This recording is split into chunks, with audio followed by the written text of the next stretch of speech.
Good afternoon students. तो आज की क्लास में बेटा हम एस्ट्रेशन स्टार्ट करेंगे। उसके बाद हम देखेंगे कुछ ग्राफ कि ग्राफ कैसे ड्रा करते हैं for the different type of motions के लिए। ओके, तो सबसे पहले स्टार्ट करते हैं एस्ट्रेशन क्या होता है। तो बेटा एस्ट्रेशन क्या होता है कि कल की क्लास में जैसे मैंने आपको बताया था, एक होता है यूनिफॉर्म मोशन। तो यूनिफॉर्म मोशन में क्या रहता है, पार्टिकल की स्पीड कांस्टेंट रहती है। और एक अलग टाइप का दूसरी टाइप का मोशन होता है that is non uniform motion. तो वहाँ पे जो पार्टिकल की जो स्पीड है वो चेंज होती रहती है। ठीक है, तो इस टाइप के मोशन को हम क्या बोलते हैं, नॉन यूनिफॉर्म मोशन। अभी बेटा एक पर्टिकुलर केस होता है नॉन यूनिफॉर्म मोशन में भी, वो क्या रहता है कि अगर पार्टिकल की जो स्पीड है वो कंटिन्यूसली इंक्रीज होती रहे या कंटिन्यूसली डिक्रीज होती रहे।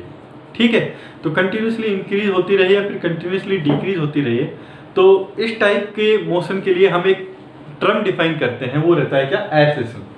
ठीक है, तो एस्ट्रेशन किसके बारे में बताता है कि हर एक सेकंड पर पार्टिकल की स्पीड कितनी इंक्रीज हो रही है। तो वो चीज़ क्या बताता है, आपका एस्ट्रेशन बताता है। तो अगर आपको किसी ने बता दिया कि एस्ट्रेशन क्या होता है, तो एस्ट्रेशन आप सीधा से ये बोलेंगे कि पार्टिकल की जितनी स्पीड हर सेकंड पे इंक्रीज होती है उसको हम क्या बोलते हैं, एस्ट्रेशन बोलते हैं। ओके, तो जैसे मैंने बोल दिया किसी पार्टिकल का एस्ट्रेशन 2 मीटर पर सेकंड स्क्वायर है, तो आप क्या समझेंगे कि पार्टिकल की जो स्पीड है ना वो हर एक सेकंड में 2 मीटर पर सेकंड बढ़ जाती है, इंक्रीज हो जाती है। ओके, तो बेटा इसको मैथमेटिकली हम कैसे डिफाइन करते हैं वो देख लेते हैं। It is the rate of change of velocity per unit time interval. तो change in the velocity per unit time interval को हम क्या बोलते हैं, एस्ट्रेशन बोलते हैं। ओके, तो चेंज इन द वेलोसिटी का फॉर्मूला क्या है, change in the velocity per unit time interval. तो सपोज कर लीजिए कि यहाँ पे कोई पार्टिकल है, वो t = 0 सेकंड पे पार्टिकल ने स्टार्ट किया और इसकी स्पीड क्या है, u है। कुछ टाइम के बाद देखा, t टाइम के बाद उस पार्टिकल की स्पीड इंक्रीज हो गई और अलग से उसकी जो स्पीड है वो क्या है, आपकी v। तो आपको बताना है कि पार्टिकल का एस्ट्रेशन क्या है। तो एस्ट्रेशन आप क्या बोलेंगे, चेंज इन वेलोसिटी। तो वेलोसिटी में कितना चेंज हुआ है, फाइनली क्या है, v है, इनिशियली क्या है, u है। तो चेंज इन वेलोसिटी आप बोलेंगे कि चेंज इन वेलोसिटी कितना हुआ है आपका, चेंज इन वेलोसिटी कितना हुआ है आपका, v - u। और टाइम इंटरवल कितना है यहाँ पे, तो 0 सेकंड पे थे, t सेकंड पे। तो टाइम इंटरवल भी आप बोलेंगे बेटा, टाइम इंटरवल क्या होगा आपका, t - 0 t सेकंड हो गया आपका। टाइम इंटरवल क्या है आपका, t - 0 which is equal to t second. Okay, तो एस्ट्रेशन को आप कैसे डिफाइन करेंगे, change in the velocity, change in the velocity v - u divided by time interval. Time interval क्या है आपका, t है। तो एस्ट्रेशन की वैल्यू हो जाएगी v - u/t।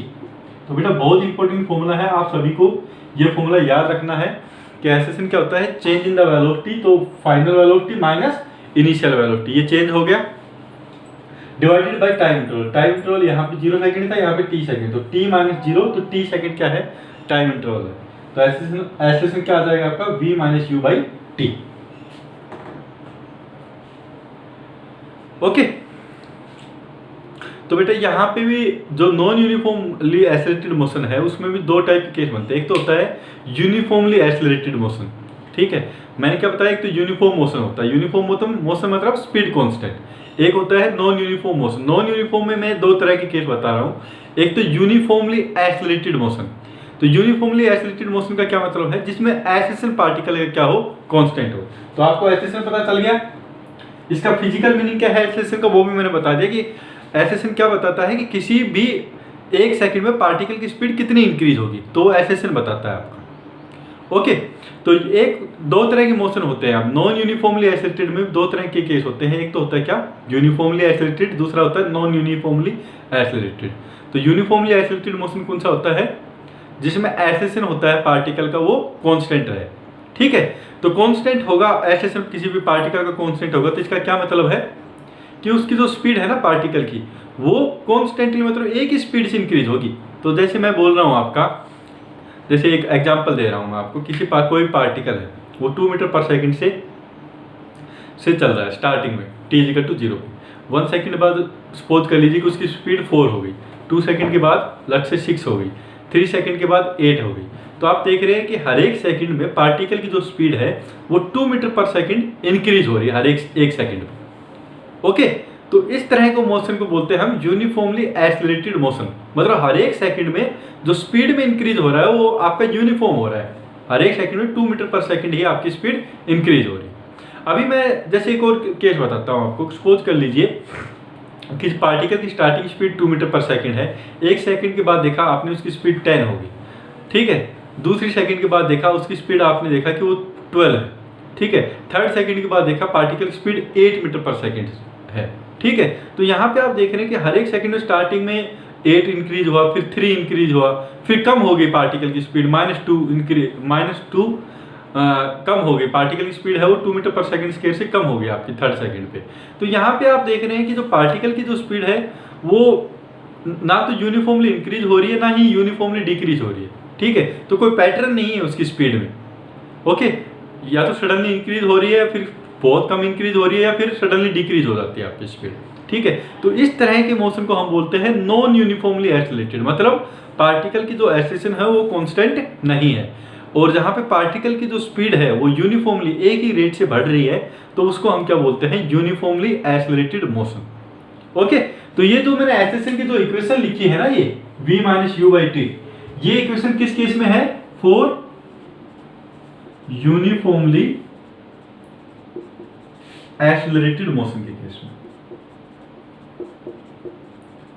Uniformly accelerated motion मैंने आपको बता दिया क्या होता है, जहां पार्टिकल की जो स्पीड है वो एक रेट से बढ़ती है, एक ही रेट से कंटिन्यूसली इंक्रीज करती है, या फिर एक ही रेट से कंटिन्यूसली डिक्रीज करती है, ओके।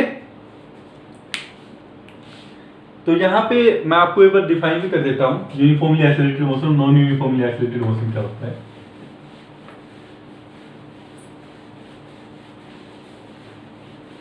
तो ये जो फॉर्मूला जो मैंने लिखा है A = V - U / T, ये यूनिफॉर्मली एक्सेलरेटेड के केस में ही वैलिड है, क्योंकि नॉन यूनिफॉर्मली एक्सेलरेटेड होगा तो आपको पता है कि एक्सेलरेशन की वैल्यू ही कांस्टेंट नहीं है, तो आप कोई फॉर्मूला लिख ही नहीं सकते उस केस में, तो राइट। इस केस के अंदर जब यूनिफॉर्मली एक्सेलरेटेड मोशन है तभी पार्टिकल का कोई एक्सेलरेशन कांस्टेंट होगा, उसी केस में हम ये इक्वेशन अप्लाई कर सकते हैं आपकी, ओके।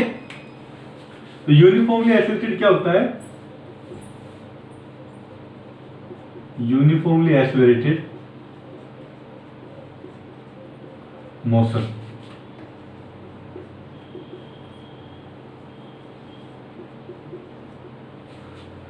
तो इसमें आप लिख सकते हैं व्हेन if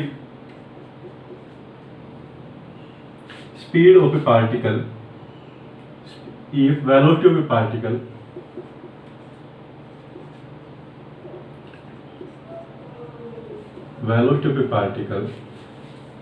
increase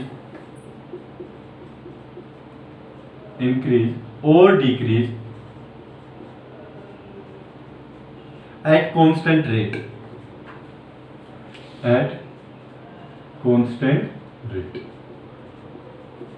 ठीक है। दूसरा पॉइंट आप इसके बारे में लिख सकते हैं कि acceleration will be constant, acceleration is constant in uniformly accelerated motion. Constant मतलब एक वैल्यू आएगी, fix value, uniformly accelerated motion. और तीसरी चीज भी आप इसमें लिख सकते हैं कि जो एक्सेलरेशन का जो हमने फॉर्मूला लिखा था A = V - U / T, ये किसके लिए होता है, यूनिफॉर्मली एक्सेलरेटेड मोशन के केस में होता है, इन यूनिफॉर्मली एक्सेलरेटेड मोशन के केस में।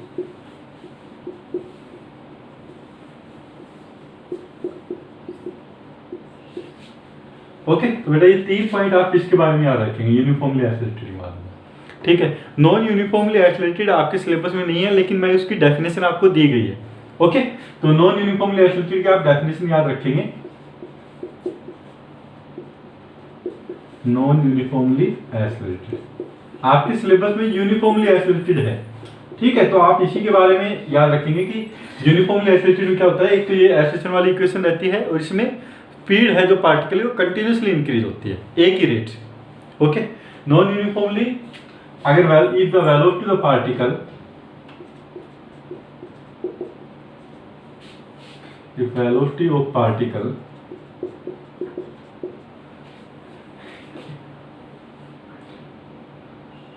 increase or decrease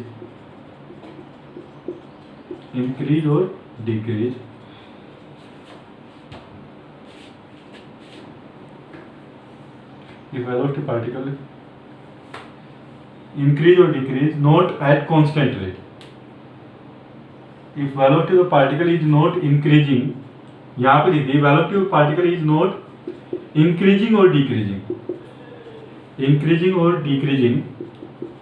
at constant rate.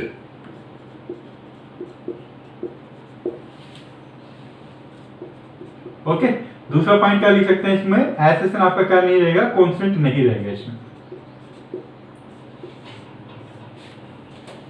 Okay तो बेटा दो चीज बताई है यहाँ पे मैंने, एक तो मैंने बताया आपको कि एसेशन क्या होता है, फिजिकल मीनिंग आपको एसेशन का क्या समझना है। फिजिकल मीनिंग क्या समझना है कि किसी भी पार्टिकल के हर एक सेकंड में कितनी स्पीड इंक्रीज हो जाती है या कितनी वेलोसिटी इंक्रीज हो जाती है। तो अगर मैंने बोला एसेशन आपका 5 मीटर पर सेकंड है स्क्वायर है, तो आप क्या बोलेंगे, जो एसेशन है, जो स्पीड है पार्टिकल की हर सेकंड में 5 मीटर पर सेकंड बढ़ जाती है आपकी। ठीक है, उसके बाद हमने देखा कि अगर पार्टिकल का एसेशन कांस्टेंट है, इसका मतलब पार्टिकल की जो स्पीड है यूनिफॉर्मली इंक्रीज हो रही है, तो वो इस टाइप मोशन को बोलते हैं यूनिफॉर्मली एक्सेलरेटेड। अगर पार्टिकल की स्पीड यूनिफॉर्मली इंक्रीज नहीं हो रही है तो इस टाइप के मोशन को बोलते हैं नॉन यूनिफॉर्मली एक्सेलरेटेड। ओके, और बेटा नोट डाउन कर लीजिए, मैं भूल गया आपको लिखाना। तो यूनिट होती है एसआई यूनिट एक्सेलरेशन की, SI unit of acceleration is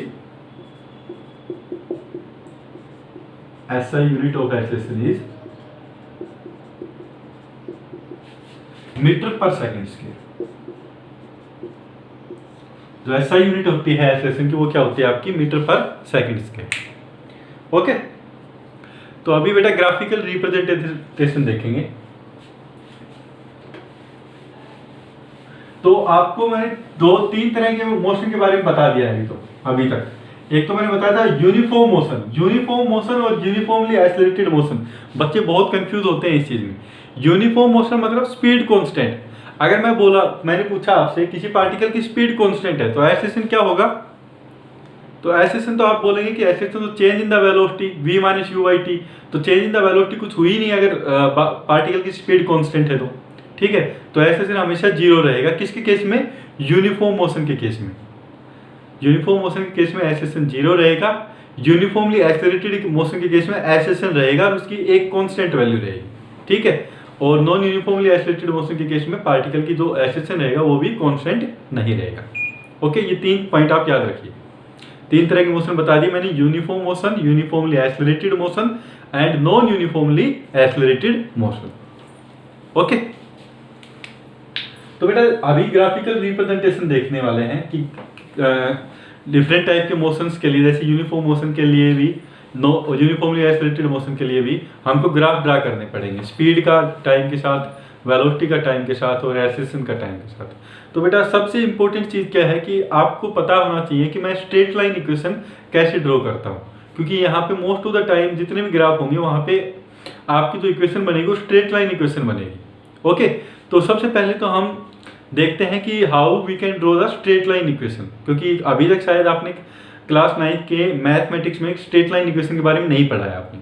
okay, तो क्लास 10th में जब आप जाएंगे तो स्ट्रेट लाइन इक्वेशन के बारे में पढ़ेंगे, लेकिन यहाँ पे आपकी थोड़ी बहुत नॉलेज होना बहुत जरूरी है स्ट्रेट लाइन इक्वेशन की, to understand the graph, all these graphs completely. Okay, तो बेटा स्ट्रेट लाइन की इक्वेशन सबसे पहले आप याद रखिए कि जो स्ट्रेट लाइन की जो इक्वेशन होती है, स्टैंडर्ड इक्वेशन, वो होती है क्या, इक्वेशन ऑफ स्ट्रेट लाइन। सबसे पहले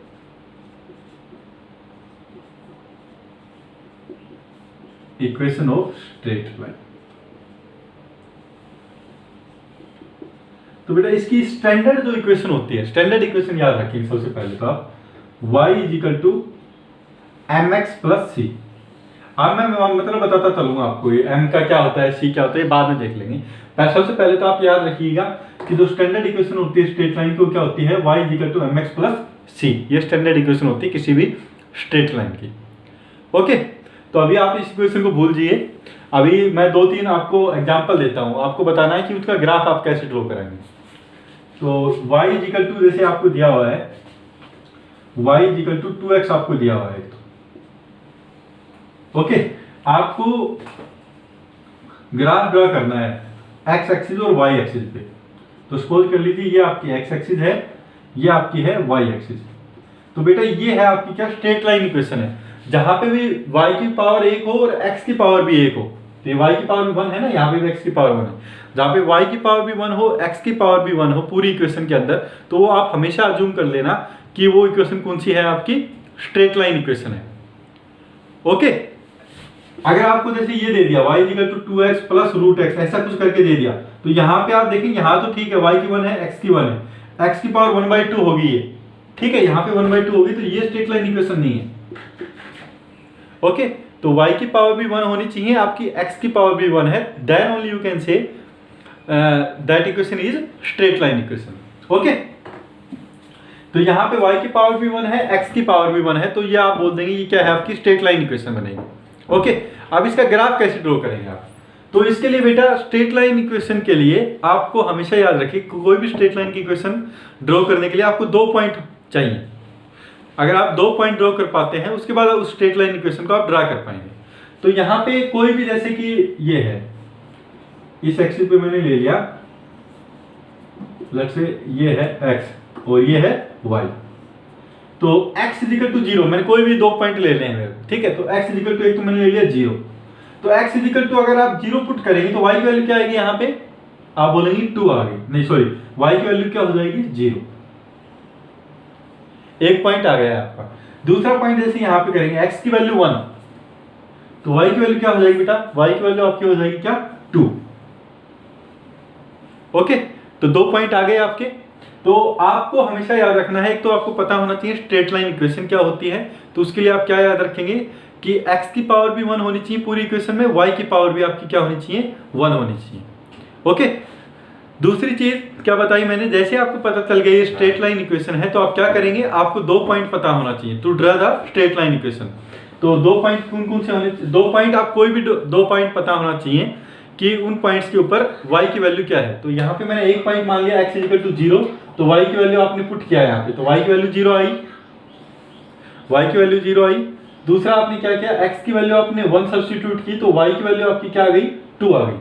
तो जो पहला पॉइंट है x equal to 0, y equal to 0, तो ये ओरिजिन वाला पॉइंट है।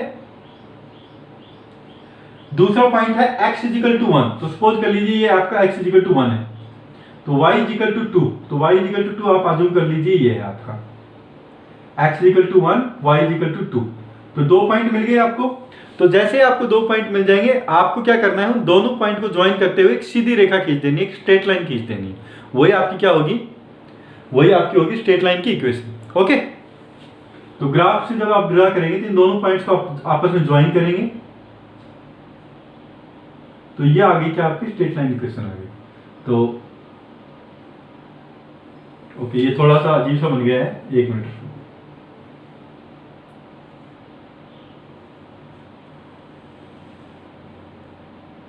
तो ये 0 0 पॉइंट है आपका, और यहाँ पे मैंने x की वैल्यू 1 देखी थी और y की वैल्यू क्या थी यहाँ पे 2, तो ये दोनों पॉइंट को मैंने ज्वाइन किया था, तो आपकी क्या बन गई, दोनों पॉइंट को ज्वाइन करते हुए मैंने एक सीधी रेखा खींच दी, स्ट्रेट लाइन। तो ये वाली जो इक्वेशन आई है किसकी आई, y इक्वल टू 2x आ गया। ओके, अभी बेटा मैंने पूछा एक और इक्वेशन है, जैसे कि मैंने पूछा y इक्वल टू 3x है, तो ये भी आप बोलेंगे ये भी स्ट्रेट लाइन इक्वेशन है। सपोज कर लीजिए कि आपको इसका भी कर्व ड्रा करना है, ग्राफ ड्रा करना है x एक्सिस और y एक्सिस पे, तो 2 पॉइंट चाहिए आपको। तो पहला पॉइंट तो सबसे इजी पॉइंट है बेटा, क्या मान लेके चल लीजिए आप, x equal to x axis ये y है, x इक्वल टू 0 मान लीजिए, y की वैल्यू क्या होगी अगेन 0, x की वैल्यू 1, y की वैल्यू क्या हो जाएगी आपकी 3। तो एक तो पॉइंट क्या हो गया 0 0 हो गया, दूसरा पॉइंट क्या हो गया 1 3, तो 1 पे इसकी वैल्यू यहाँ पे 2 थी आपकी, तो 3 कुछ ऊपर आएगा आपका, यहाँ पे आएगा, देखिए ये वैल्यू 2 थी, तो 3 कहीं यहाँ पे आएगा आपका। ओके, तो x की वैल्यू 1 पे, y की वैल्यू क्या है आपकी 3, तो ये वाला ग्राफ आएगा। तो जो ग्राफ आएगा वो कुछ आपका इस तरह से आएगा।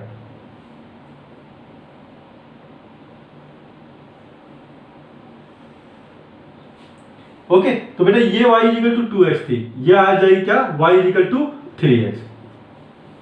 ओके, अगर मैं पूछूं आपसे y इक्वल टू 4x कैसे आएगी, तो आप बोलेंगे y इक्वल टू 4x और भी ऊपर आएगा, कुछ इस तरह से आएगी y इक्वल टू 4x।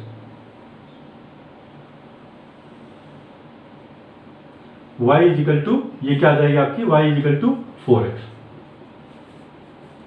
तो इसका मतलब जैसे जैसे मैं ये वैल्यू बढ़ाता जा रहा हूं, ये वाली जो वैल्यू बढ़ाता जा रहा हूं, यहाँ पे 2 थी, यहाँ पे 3 थी, यहाँ पे क्या थी 4 थी। तो आप देख रहे हैं कि ये वाला जो एंगल है ना यहाँ से हॉरिजॉन्टल वाले से, ये वाला एंगल आपका इंक्रीज होता जा रहा है, बढ़ता हुआ जा रहा है।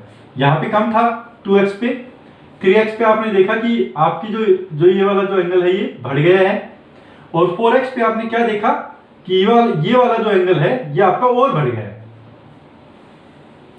राइट। तो 2x पे देखा आपने छोटा एंगल, 3x पे देखा आपने उससे थोड़ा बड़ा, y इक्वल टू 4x पे देखा आपने बहुत बड़ा एंगल आ गया आपका, उससे भी बड़ा एंगल आ गया, ठीक है। तो ये वाला जो एंगल होता है ना बेटा, ये वाला इसी एंगल को हम बोलते हैं क्या, स्लोप बोल देते हैं। आप ये बस थोड़ा मोटा सा याद रखिए कि इस एंगल को हम क्या बोल देते हैं, स्लोप, और इसको हम रिप्रेजेंट करते हैं किससे, m से। ओके, तो इसका मतलब अगर स्लोप ज्यादा तो आपको क्या समझ में आ जाना चाहिए कि कोई लाइन उससे ऊपर रहेगी आपकी इस तरह से, तो जो वैल्यू है ये आपकी ज्यादा रहेगी आपकी। ओके,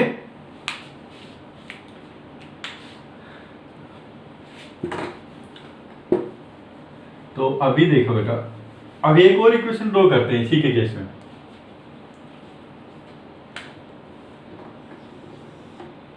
इसी के केस में बेटा मैंने एक और इक्वेशन ड्रॉ की। सपोज कर लीजिए कि जो आपकी इक्वेशन थी, स्ट्रेट लाइन इक्वेशन थी, वो ऐसे थी, y equal to 2x plus let's say 2 है। तो ये भी आपकी स्ट्रेट लाइन इक्वेशन है, यहाँ पे y की पावर 1 है, x की पावर 1 है, ठीक है, और x की कोई भी टर्म नहीं है यहाँ। तो ये भी क्या है, आपकी स्ट्रेट लाइन इक्वेशन है। तो यहाँ पे भी आप सेम चीज करेंगे, टू ड्रॉ इसका भी मेरे को ग्राफ ड्रा करना है। तो इसका भी अगर मेरे को ग्राफ ड्रा करना है तो आप कैसे लिखेंगे इसको, 2 पॉइंट यहाँ पे ड्रॉ करेंगे। सबसे पहले x के 2 पॉइंट, ये x है, ये y है। x इक्वल टू 0 मान लीजिए पहला point, x equal to 0, y equal to 2, x equal to 1, y equal to 3। Okay, तो अगर मेरे को इसको ड्रा करना है तो आप देखिए कैसे क्या डिफरेंस आएगा इसमें।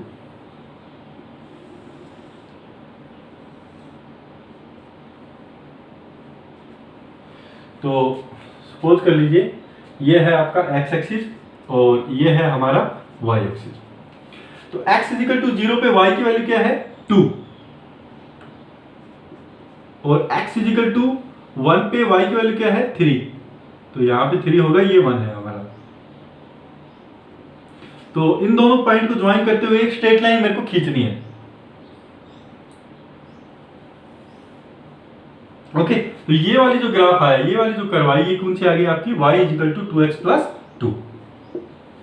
तो बेटा ये वाली इक्वेशन जैसे हमने ड्रॉ की थी, y इक्वल टू 2x और y equal to 2x plus 2, तो y इक्वल टू 2x वाली ये लाइन थी, इसमें क्या डिफरेंस है। तो आप क्या देखेंगे कि y इक्वल टू जो 2x वाली लाइन थी वो ओरिजिन से पास आउट हो रही थी, लेकिन जो y equal to 2x plus 2 है, ये लाइन कहां से पास आउट हो रही है, ये 0 से पास आउट हो रही है आपकी। ओके, अगर मैं 2x प्लस 4 कर देता तो ये और ऊपर से पास आउट होती है आपकी, जैसे मैंने यहां से कर दिया। ये वाली जो अगर मैंने इक्वेशन पूछा आपसे, तो ये वाली इक्वेशन में क्या बोलेगी, ये वाली इक्वेशन होगी कुछ y equal to 2x plus 4। Okay, तो मैंने दो चीजें एक्सप्लेन की है आपको, कुछ एक्सप्लेन नहीं किया। एक तो मैंने बताया आपको कि स्ट्रेट लाइन इक्वेशन हम ड्रॉ कैसे करते हैं, तो x की पावर भी 1 होनी चाहिए, y की पावर भी 1 होनी चाहिए, वो स्ट्रेट लाइन की इक्वेशन बन जाएगी।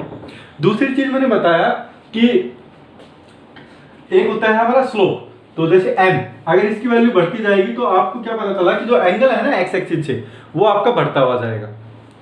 दूसरी चीज क्या बताई मैंने, कांस्टेंट की वैल्यू बताई, ये जैसे कांस्टेंट c है हमारा, तो अगर ये कांस्टेंट की वैल्यू कुछ है तो इसका मतलब जो ग्राफ आएगा, जो x इक्वल टू 0 पे कुछ स्टैंडर्ड वैल्यू रहेगी, तो 0 2 थी जैसे यहाँ पे, ऐसे ही अगर यहाँ पे 4 होगा तो ये और ऊपर उठता हुआ चला जाएगा आपका। ओके, तो ये m क्या बताता है, ये एंगल बताता है x एक्सिस से।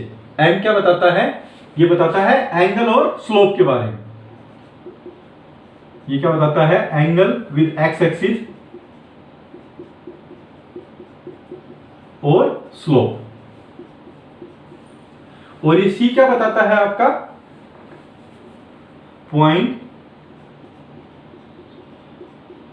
where straight line cut the y axis। इसको मैंने मिटा दिया, straight line cut the y axis, cut the y axis. तो बेटा ये सी पॉइंट कौन सा पॉइंट है, ये वो पॉइंट है जहां पे y एक्सिस जो स्ट्रेट लाइन है हमारी वो y एक्सिस को कट करेगी। तो जैसे मैंने यहाँ पे y equal to 2x plus 2 draw किया था, तो आपको पता चला ये y एक्सिस है, तो ये स्ट्रेट लाइन y एक्सिस को कहाँ पे कट कर रही है, देखिए 0 2 पे, ठीक है। तो इस पॉइंट के ऊपर ही क्या कर रही है, y एक्सिस को स्ट्रेट लाइन हमारी कट कर रही है, और ये स्लोप क्या बताता है, ये एंगल बताता है x एक्सिस से आपका। ओके, तो अगर आपको इतना क्लियर हो गया है तो you will be in the position to draw any kind of graph. Okay, तो अभी बेटा अभी हमारे बैक टू द टॉपिक पे आते हैं। ये आपकी एक्स्ट्रा नॉलेज के लिए मैंने बता दिया, क्योंकि आपको मैंने आज सुबह जैसे पूछा था कुछ बच्चों से, तो वो बता रहे थे कि उन्होंने पढ़ा नहीं है इस टॉपिक के बारे में, स्ट्रेट लाइन के बारे में। तो बहुत सारे बच्चों को डाउट आ रहा था कि ये ग्राफ कैसे ड्रा करना है, क्योंकि उन बेचारों ने पहले से आप लोगों ने पढ़े नहीं है इसके बारे में, स्ट्रेट लाइन के बारे में, तो it becomes very difficult for you to understand this graph. Okay, so that is why I take up this topic, that is how to draw the equation of a straight line, ताकि आपको आसानी रहे यहाँ पे graph को समझने के लिए। ओके, तो बेटा आज की क्लास में हम जितने भी ग्राफ पढ़ेंगे वो यूनिफॉर्म मोशन के लिए पढ़ेंगे। Graphical representation of graphical representation of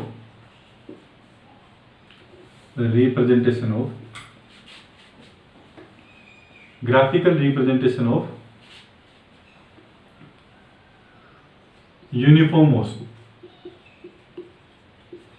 तो बेटा यहाँ पे पता है तीन तरह के ग्राफ पढ़ने हैं हमको, सभी टाइप के मोशन। एक तो जैसे यूनिफॉर्म मोशन हो गया, तो यूनिफॉर्म मोशन तो आपको पता है जब स्पीड कांस्टेंट रहती है। तो सभी टाइप के मोशन में हम तीन तरह के ग्राफ पढ़ेंगे। एक तो पढ़ेंगे किसके बारे में, स्पीड एंड डिस्टेंस और डिस्प्लेसमेंट वर्सेस टाइम, दूसरा स्पीड और वेलोसिटी वर्सेस टाइम, तीसरा एक्सेलरेशन वर्सेस टाइम। तीन ग्राफ के बारे में हम पढ़ने वाले हैं, ठीक है। तो यूनिफॉर्म मोशन के केस में सबसे पहले हम देखने वाले हैं। तो यूनिफॉर्म मोशन में एक पहली चीज तो आपको बेटा ये क्लियर होना चाहिए, यूनिफॉर्म मोशन में क्या होता है। इन यूनिफॉर्म मोशन आपको क्या पता है, यूनिफॉर्म मोशन के केस में स्पीड क्या होगी आपकी, कांस्टेंट रहेगी। स्पीड क्या रहेगी आपकी, कांस्टेंट रहेगी। Speed v is equal to constant, ठीक है। तो आपको तीन ग्राफ पढ़ने हैं, एक तो वेलोसिटी वर्सेस टाइम। तो आपको एटलीस्ट इक्वेशन पता होनी चाहिए कि यहाँ पे वेलोसिटी कांस्टेंट, एक कौन सी इक्वेशन पता होनी चाहिए आपको कि स्पीड टाइम के साथ कैसे वेरी हो रही है, या फिर डिस्टेंस टाइम के साथ कैसे वेरी होती है। तीनों आपको जो इक्वेशन है वो आपको पता होना चाहिए। तो जैसे यूनिफॉर्म मोशन में मैंने बताया आपकी स्पीड क्या है, आपकी कांस्टेंट है। अगर मैंने पूछा यूनिफॉर्म मोशन में एक्सेलरेशन क्या होता है, इन यूनिफॉर्म मोशन एक्सेलरेशन क्या होता है आपका, तो आप बोलेंगे कि जो एक्सेलरेशन होगा वो क्या होगा आपका, जीरो होगा आपका एक्सेलरेशन यूनिफॉर्म मोशन में, क्योंकि स्पीड आपकी चेंज नहीं हो रही। तो आपको सी बात है, आपका एक्सेलरेशन क्या होगा, v minus you by T. तो फाइनल वेलोसिटी भी v, इनिशियल वेलोसिटी भी v, तो आपका एक्सेलरेशन क्या हो जाएगा, आपका जीरो होगा, ठीक है। तीसरी हमको पढ़ना है डिस्टेंस का टाइम के साथ क्या रिलेशन है। तो आपको पता है यूनिफॉर्म मोशन जो स्पीड कांस्टेंट है, तो आप क्या लिख सकते हैं, स्पीड क्या होती है आपकी, स्पीड होती है आपकी डिस्टेंस बाई टाइम। स्पीड क्या होती है आपकी, डिस्टेंस बाई टाइम। तो डिस्टेंस आप कैसे लिख सकते हैं, डिस्टेंस आप लिख सकते हैं स्पीड इंटू टाइम। तो ये आपका आ जाएगा क्या, स्पीड तो हो गया क्या, डिस्टेंस को लट से मैं x से रिप्रेजेंट कर रहा हूं, स्पीड को हम v से रिप्रेजेंट कर रहे हैं, और टाइम को कैसे रिप्रेजेंट कर रहे हैं, t से। तो x इक्वल टू vt हो जाएगा आपका, okay, x equal to vt हो जाएगा। तो अभी पहले तो हम ड्रा करते हैं किसका, सबसे पहले तो ये वाला ग्राफ ड्रा करते हैं हम, डिस्टेंस वर्सेस टाइम का। Distance versus time graph draw करते हैं सबसे पहले तो।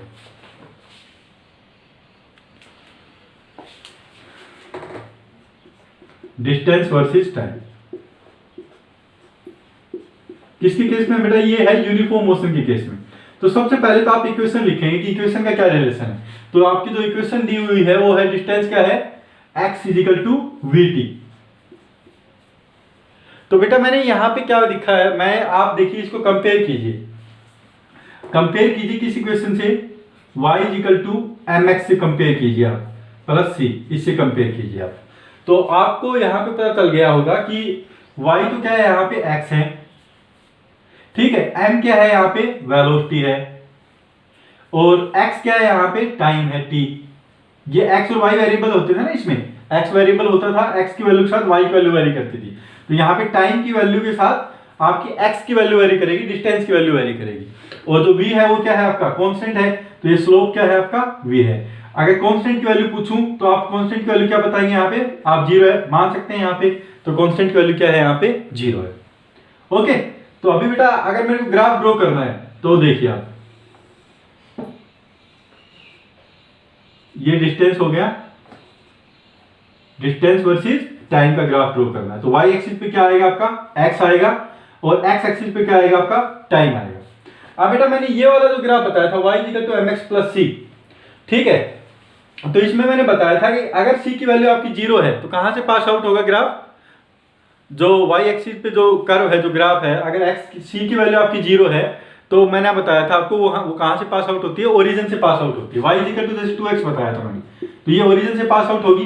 Similarly x equal to vt है यहाँ पे, तो यहाँ पे कोई कांस्टेंट टर्म तो है नहीं, तो आप बोलेंगे कि जो ग्राफ है वो 0 0 इस पॉइंट से पास आउट होगा। Okay, t equal to 1 second पे वेलोसिटी x की वैल्यू क्या होगी v, तो t इक्वल टू v लगा, ये है x की वैल्यू v है, लक्ष्य ये v वैल्यू है, t इक्वल टू 1 सेकंड पे, ये t इक्वल टू 1 सेकंड है। तो ये वाला जो ग्राफ आ गया ये क्या बताएगा आपको, डिस्टेंस वर्सेस टाइम। तो मैं सीधा स्ट्रेट लाइन ड्रॉ कर रहा हूं। ओके, तो ये ग्राफ किसका आ गया आपका, डिस्टेंस वर्सेस टाइम का ग्राफ आ गया। और ये क्या बता रहा है, इसका जो स्लोप है, स्लोप क्या है इसका v है आपका। ओके, तो ये है x equal to vt graph.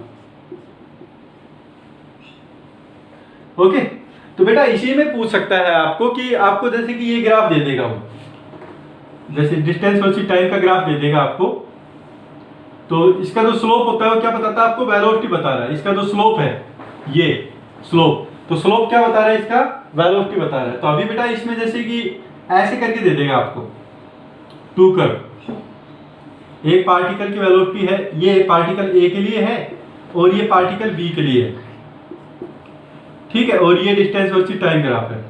तो आपसे क्या पूछ लेगा, पार्टिकल ए की वेलोसिटी ज्यादा है, पार्टिकल बी की वेलोसिटी ज्यादा है, तो आप क्या बोलेंगे कि जो स्लोप है पार्टिकल बी का वो ज्यादा है, तो स्लोप क्या है यहाँ पे वेलोसिटी। इसका मतलब पार्टिकल बी की वेलोसिटी ज्यादा है, पार्टिकल ए की वेलोसिटी आपकी कम है। ओके, तो ये डिस्टेंस वर्सेस टाइम ग्राफ हो गया आपका।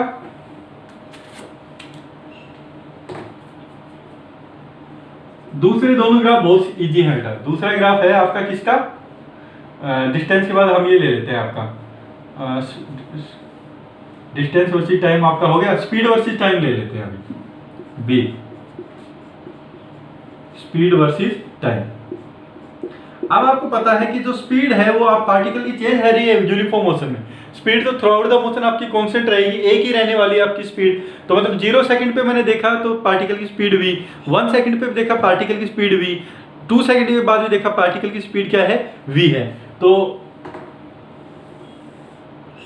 अगर मेरे को ग्राफ ड्रॉ करना है तो ये हो गया क्या मेरा टाइम, और ये हो गया क्या स्पीड, ठीक है। तो t इक्वल टू 0 सेकंड पे सपोज कर लीजिए पार्टिकल की स्पीड है v 0 सेकंड पे, 1 सेकंड के बाद देखेंगे आप पार्टिकल की स्पीड क्या होगी v ही रहेगी, चेंज हो नहीं रही। 2 सेकंड के बाद देखेंगे पार्टिकल स्पीड v है। तो इसका मतलब जो हॉरिजॉन्टल लाइन आ जाएगी ये हॉरिजॉन्टल लाइन क्या बता रही है, graph versus speed versus time का ग्राफ। ओके, अभी बेटा एसेशन वर्सेस टाइम ग्राफ भी आप ड्रॉ कर सकते हैं। तो आपको पता है कि एसेशन क्या है आपका, यहाँ पे 0 है आपका एसेशन, ठीक है। तो एसेशन अगर 0 है तो आपको पता है कि एसेशन की वैल्यू हमेशा ही 0 रहने वाली है। तो अगर मैं एसेशन वर्सेस टाइम ग्राफ ड्रॉ करूं तो कुछ ऐसा आएगा,